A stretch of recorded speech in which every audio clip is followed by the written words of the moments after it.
વિદ્યાર્થી મિત્રો, સ્વાગત છે તમારું નવા એક વિડીયોમાં। હું છું પ્રકાશ રાખોલિયા અને તમે જોઈ રહ્યા છો જ્ઞાન વિશ્વ યુટ્યુબ ચેનલ। ગણિત વિજ્ઞાન તો જ્ઞાન વિશ્વનું જ।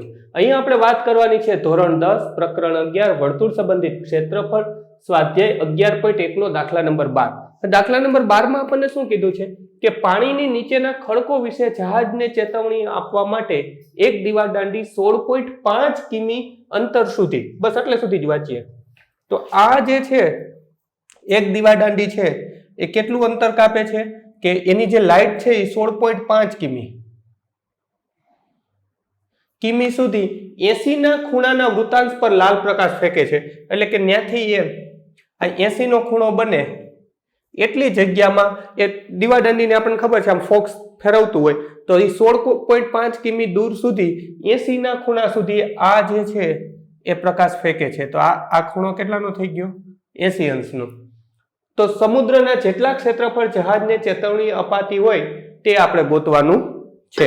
તો હવે બહુ સિમ્પલ છે, સૂત્ર મૂકશું, થીટા બરાબર 80 રાખશું અને આપણી જે રેડિયસ r છે એ આપણે 16.5 રાખશું અને આપણો જવાબ આવી જશે। તો ચાલો વિડીયોની શરૂઆત કરીને એ પહેલા તમે જો જ્ઞાન વિશ્વ ઉપર નવા છો અથવા તો હજી સુધી જ્ઞાન વિશ્વને સબસ્ક્રાઇબ નથી કરી, નીચે આપેલા સબસ્ક્રાઇબ બટનને ક્લિક કરો, બાજુનો બેલ આઇકન પણ દબાવો।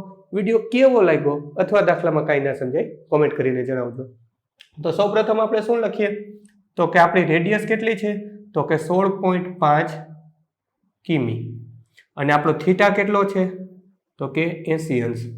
હવે જહાજને ચેતવણી અપાતી હોય એક ક્ષેત્રફળ ગોતવાનું છે તો આપણે લખીએ ક્ષેત્રફળ બરાબર થીટાના છેદમાં 360 અંશ એને ગુણ્યા પાઈ r વર્ગ। તો થીટા બરાબર આપણો કેટલો છે તો કે 80 છેદમાં છે 360 અંશ એને ગુણ્યા પાઈ આપણને ચોખવટ કરી છે, કેટલો લેવાનું કીધો તો કે 3.14 અને આપણી રેડિયસ કેટલી છે 16.5 પણ કેટલી વાર તો કે 2 વાર। શા માટે તો કે r નો વર્ગ છે। સિમ્પ્લિફાય થતું હોય એટલું કરી નાખીએ અને આનો ગુણાકાર આપણે કરશું તો આપણને જવાબ આવશે 189.97। એકમ શું લખશું? આપણે કિમીમાં દાખલો ગણ્યો હતો તો અહીં લખી નાખીએ કિમી સ્ક્વેર અથવા કિલોમીટરનો વર્ગ। વિડીયોને પોઝ કરી 12મો દાખલો તમારી નોંધપોથીમાં ઉતારી લો, ત્યાર પછી વિડીયો ચાલુ રહેવા દેજો। 12માં પછી 13મો દાખલો એક ફોટોની લિંક સ્વરૂપે આપીશ, ટચ કરશો એટલે જોઈ શકાશે। સ્વાધ્યાયના બધા જ દાખલાની લિંક નીચે ડિસ્ક્રિપ્શનમાં આપી છે, એ સિવાય સમજૂતીના અને ઉદાહરણના વિડીયોની લિંક પણ આપેલી છે, ત્યાંથી તમે જોઈ શકશો। બાળ મિત્રો, વિડીયો જોવા માટે ખૂબ ખૂબ આભાર। આ વિડીયોને લાઈક કરો, જો હજી તમારા મિત્રો સાથે આને શેર ના કર્યો હોય તો આ વિડીયોને શેર કરજો અને મારી આ ચેનલને કે જ્ઞાન વિશ્વને સબસ્ક્રાઇબ કરવાનું ભૂલતા નહીં। ચોક્કસથી આ ચેનલને તમે સબસ્ક્રાઇબ કરજો। Thanks for watching.